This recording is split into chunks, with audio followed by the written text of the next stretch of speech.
నమస్తే welcome to వి3 news లక్ష్యం సమాజహితం ఇక వార్తలకు వెళ్లే ముందు ముఖ్యాంశాలు కాంగ్రెస్ పార్టీ లోక్సభ ప్రతిపక్ష నాయకుడు రాహుల్ గాంధీ నేటి యువతకు ఆదర్శనీయుడని వరంగల్ మున్సిపల్ కార్పొరేషన్ 2వ డివిజన్ వంగపహాడ్ కాంగ్రెస్ నాయకులు అరికిల్ల సుమన్ అన్నారు రాహుల్ గాంధీ జన్మదినం సందర్భంగా అరికిల్ల సుమన్ ఆధ్వర్యంలో జన్మదిన వేడుకలను ఘనంగా నిర్వహించారు ఈ సందర్భంలో గ్రామంలోని ప్రాథమికోన్నత సెకండరీ పాఠశాలలోని విద్యార్థులకు పరీక్ష ప్యాడ్లు పలకలు బుక్స్ ఇతర పాఠశాల సామాగ్రిని ఉచితంగా పంపిణీ చేశారు అనంతరం అరికిల్ల సుమన్ మాట్లాడుతూ రాహుల్ గాంధీ స్ఫూర్తితో తెలంగాణ ముఖ్యమంత్రి రేవంత్ రెడ్డి తెలంగాణ ప్రజలకు ఆదర్శవంతమైన పాలన అందిస్తున్నారని అన్నారు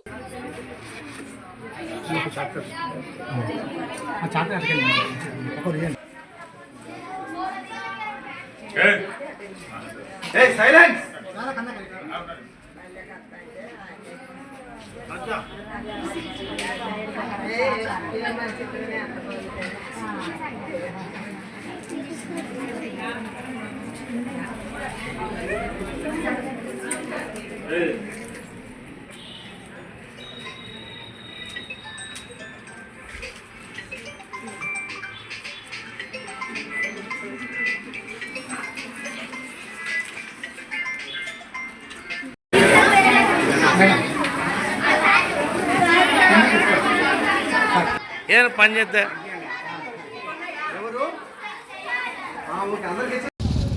ఈరోజు భారతదేశానికి కాబోయే ప్రధానమంత్రి రాహుల్ గాంధీ గారి యొక్క జన్మదిన వేడుకలు 2వ డివిజన్ వంగపాడ్ గ్రామంలో ఘనంగా నిర్వహించడం జరిగినది. ఎందుకంటే మా స్ఫూర్తి రాహుల్ గాంధీని స్ఫూర్తి తీసుకునే తెలంగాణ ముఖ్యమంత్రి గారు రాహుల్ గాంధీ ఆదేశాల మేరకు బీసీ డిక్లరేషన్ కావచ్చు, ఎస్సీల వర్గీకరణ కావచ్చు, అనేక సంక్షేమ పథకాలు రాహుల్ గాంధీ యొక్క అడుగు జాడల్లో చెప్పిన విధంగా రేవంత్ రెడ్డి గారు అనుసరిస్తున్నారు. ఈ రాష్ట్ర ప్రజలకు సంక్షేమ పథకాలు కూడా అందరికీ చేరవేలాగున కాంగ్రెస్ పార్టీ నాయకులు పనిచేయాలి. ఇక్కడ శాసనసభ్యులు నాగరాజు గారు కూడా ఏ విధంగా అయితే మన నాయకుడు రేవంత్ రెడ్డి రాహుల్ గాంధీని ఆదర్శంగా తీసుకుంటున్నాడో అదే ఆదర్శంగా మన రేవంత్ రెడ్డి గారిని స్థానిక ఎమ్మెల్యే గారు ఆదర్శంగా తీసుకోవాలి. ఎందుకంటే అంత పెద్ద కుర్చీలో కూర్చున్న రేవంత్ రెడ్డి గారు ఒకటే మాట అంటున్నాడు, నేను నాయకుడిని కాదు సేవకుని అంటున్నాడు. కానీ ఇక్కడ నాగరాజు ఏం చేస్తానంటే ఉన్న చిన్న కుర్చీకే పెద్ద ఆశలు పెట్టుకుంటా ఉన్నాడు. కార్యకర్తలను పట్టించుకోవడం లేదు. ఈరోజు ఇదే 2వ డివిజన్ వంగపాడు గ్రామంలో వర్గాలు ఉన్నాయి. మేము ఈరోజు రాహుల్ గాంధీ బర్త్డే ఇంత ఘనంగా చేసినామంటే మా స్ఫూర్తి మా నాయకుడే రాహుల్ గాంధీ ఒక ఆదర్శం, మా రేవంత్ రెడ్డి మా ఆదర్శం. ఎందుకంటే గత ప్రభుత్వం తెలంగాణ మొదటి ప్రభుత్వం టీఆర్ఎస్ ప్రభుత్వం 10 సంవత్సరాలు ఇక్కడ పరిపాలించింది. ఆ పరిపాలించినప్పుడు కూడా మేము రాహుల్ గాంధీ బర్త్డే ఇంత ఘనంగా చేసినాం.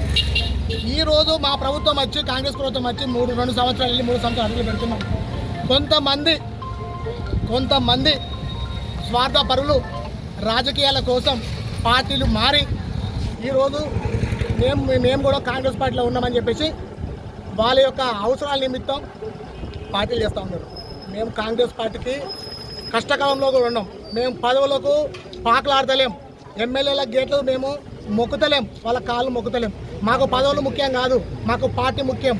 మా యొక్క ధ్యేయం రాహుల్ గాంధీ ప్రధాని మంత్రి చేయడం మా ధ్యేయం. మా యొక్క పోరాటం రాహుల్ గాంధీ మన పోరాటం స్ఫూర్తిగా తీసుకుంటాం. రాహుల్ గాంధీని ప్రధానమంత్రి చేసేంత వరకు మాకు ఎలాంటి పదవి వద్దు, కార్యకర్తలు ఎక్కడనే మేము పనిచేస్తాం.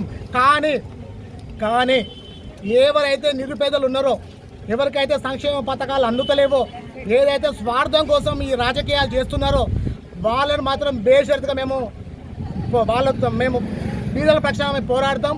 నిరుపేదలు ఇందిరమ్మ ఇల్లు అర్హులకు ఇందిరమ్మ ఇల్లు ఇవ్వాల్సిందే. ఏ సంక్షేమ పథకం అయితే అర్హులు ఉంటారో వాళ్ళకి ఇవ్వాల్సిందే.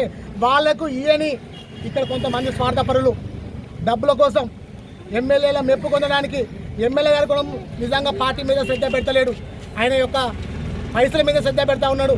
ఎందుకంటే ఇక్కడ నిజమైన అర్హులకు ఇందిరమ్మ ఇల్లు రాలే, నిజమైన వారికి సంక్షేమ పథకాలు అందుతలేవు. వాటి మీద పోరాడాలి.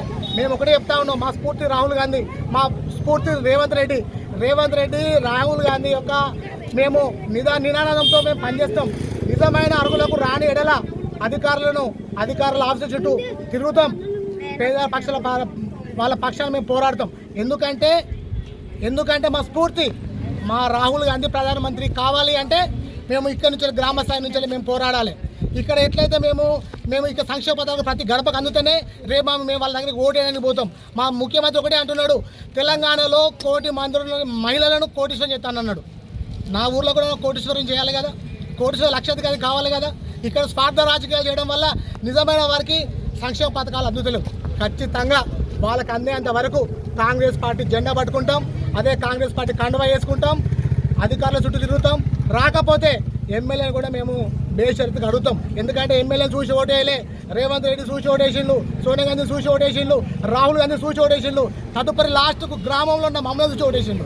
ఎందుకంటే ఈ బిడ్డడు ఎప్పటికీ ఒకటే పార్టీలు ఉంటాడు, వివిధ పార్టీలు మారడని. ఈ బిడ్డడు నీతిగా నిజాయితీగా ఉంటున్నాని.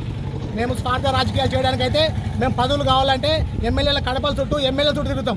మాకు ఎమ్మెల్యే చుట్టూ తిరగాల్సిన పని లేదు. మాకు కావాల్సింది మా ఫాదర్లే ఇక్కడ ఓటర్లు, మా గాడు ఫాదర్లే ఇక్కడ ఓటర్లు, నా గ్రామ ప్రజలే నా నాయకులు. నేను బేషరతుగా చెప్తా ఉన్నా, సంక్షేమ పథకాలు, ఇందిరమ్మ ఇండ్లు ఖచ్చితమైన వాళ్ళకి రావాల్సిందే. ఇప్పటికే మొదటి విడతలో అన్యాయం జరిగింది, సెకండ్ విడతలో అన్యాయం జరిగితే ఊరుకునేది లేదు.